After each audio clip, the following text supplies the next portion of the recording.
With two Leeds United players officially gone, is that leaving gaps in the squad? Again, do we need more signings? I feel like I'm asking this every day. For me, we do. Let's get into the latest Leeds United transfer news and rumours.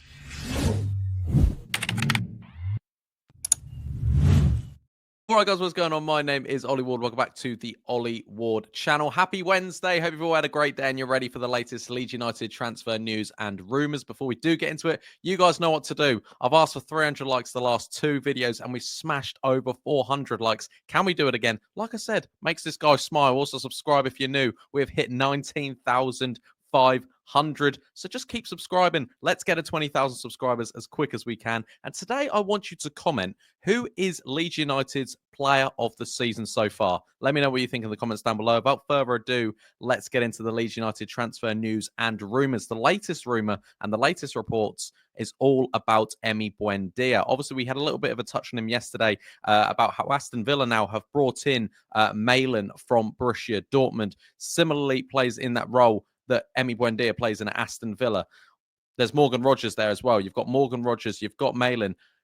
Buendia looks like he's going to be pushed his way out of the team. Also, Jaden Philogene is off out. Unai Emery made a comment about we've got one out in Jaden Philogene. We're bringing one in, and it looks like they're aiming to bring in more in January too. So does that mean that Emi Buendia could be stepping out? And Leeds United of course, are leading the race for Emi Buendia.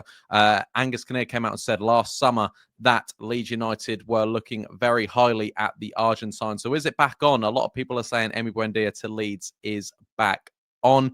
I could definitely maybe see this one happening, you know, a loan to buy move.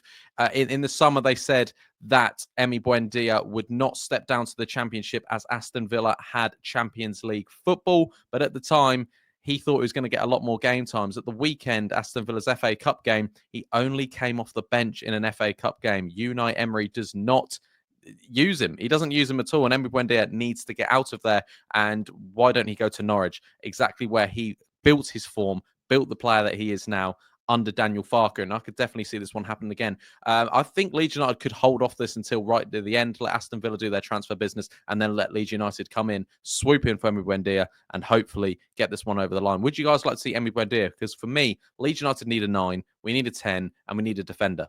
That's what we need. And I think Emi Buendia would be the perfect number 10 to come into Leeds United. He knows the Championship. He broke records in the Championship. He was brilliant under Daniel Farke and Norwich City. Why wouldn't you get him in again? I think that personal phone call between Farke and Emi Buendia could happen, and we could see that. But that's sort of the latest rumours from most sources that Leeds are leading the race for Emi Buendia's signature if Aston Villa decide to bring in more players and they need to cut some players, and Emi Buendia looks like he might be on that list. Like I said, Emery doesn't use him, doesn't trust him, and could we see Buendia coming to Leeds United? That is the latest transfer rumours of incomings coming into Leeds United. Now let's talk outgoings. And we're talking Willy Gnonto. He's been on the old rumour mill today about leaving Leeds United, and it's come from a few different sources, but a lot of them are saying that if there was a decent offer for Willy Gnonto, Leeds United would sell in the region of 20 to 25 million for the young Italian. The thing is, what's hard about Willy Gnonto, ironically, is that he, at the moment, he's fourth best sort of winger right now. We've got Dan James, we've got Manor Solomon, we've got Ramazani.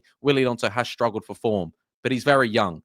And that's what we need to remember, because he's played a lot of football at such a young age. We're relying on him. And actually, you forget, I believe he's only 21 years old. So you do forget that. And similarly with the whole Archie Gray business, we didn't put a sell-on clause for that. So we're not getting any money if he goes and does something in the future. He's been brilliant for Tottenham, and the likes of some Real Madrid and things are liking Archie Gray right now. So you need to be careful with Willy Gnonto.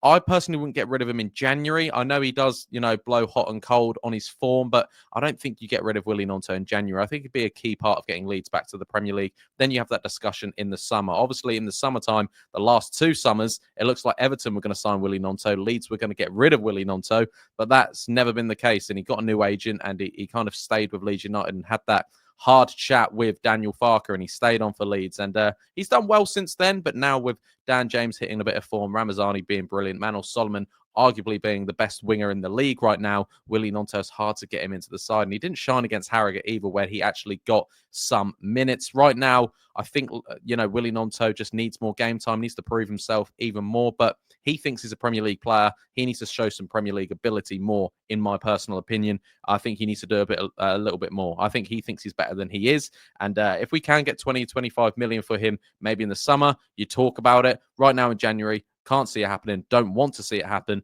because then you're losing more of the squad depth that hopefully is going to get out of the Championship and back to the Premier League, where this club belongs. Next up, we're talking confirmed transfers. I had a chat about this a couple of days ago about the two that were going to leave, and the two have been confirmed that Charlie Crew is now on loan at Doncaster Rovers. Like I spoke about in yesterday's video, a lot of fans were saying, why is he dropping down, to 2 divisions, to League Two? He should be playing, bottom end Championship. He shouldn't. He shouldn't. He's a brilliant player, and he will be a brilliant player for the future. But I think a high-flying Doncaster Rovers in League Two would be the perfect fit for Charlie Crew. I think he's going to go smash it there. Similar how Lewis Bate is smashing it down in the lower leagues too. I think Charlie Crew will do the similar sort of thing that he's doing. And Joffy got confirmed today that he is a Hull City player till the end of the season. It's nice for the 23-year-old to get some minutes. He needs some minutes. The bloke can score goals. He can. And, I wish Joffy the best of luck, because he's had it hard under Daniel Farke. He hasn't had a lot of game time. He's played 3 games since August 2022. So that's not good enough for a player to sort of progress in his career. He needs a team that he's going to stay at. And I feel a bit disappointed for him that, it is only a loan and not a permanent move. Not that I necessarily want to get rid of him. I don't want to get him off the wage book. But I'm trying to say is, he needs a team. He needs a team to flourish. He needs a team that's going to be his, not just go there for a few months and then come back to Leeds and start all over again. But I wish Joffy and Charlie Crew the best of luck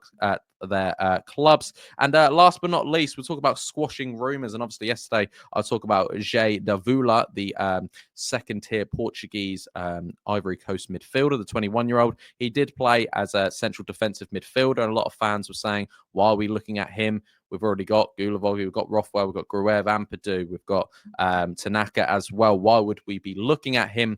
But again, this is one maybe for the future. People aren't realizing that Gulavogi's contract ends in the summer. Joe Rothwell could go back to Bournemouth. Then you are light again. But the thing is, it looks like that was just a rumour that got squashed completely by Joe Donoghue, by the Yorkshire Evening Post. And I spoke about yesterday that who do you trust in this transfer window? Is it the sources, or do you trust that what's getting dropped down from the club? So they have squashed certain rumours. They haven't squashed all of them. They haven't squashed the Emi Buendia rumour right now. So we'll have to see how that one goes. But it seems to, as soon as there's a little bit of talking about a player, Leeds go, no, we don't want that out there.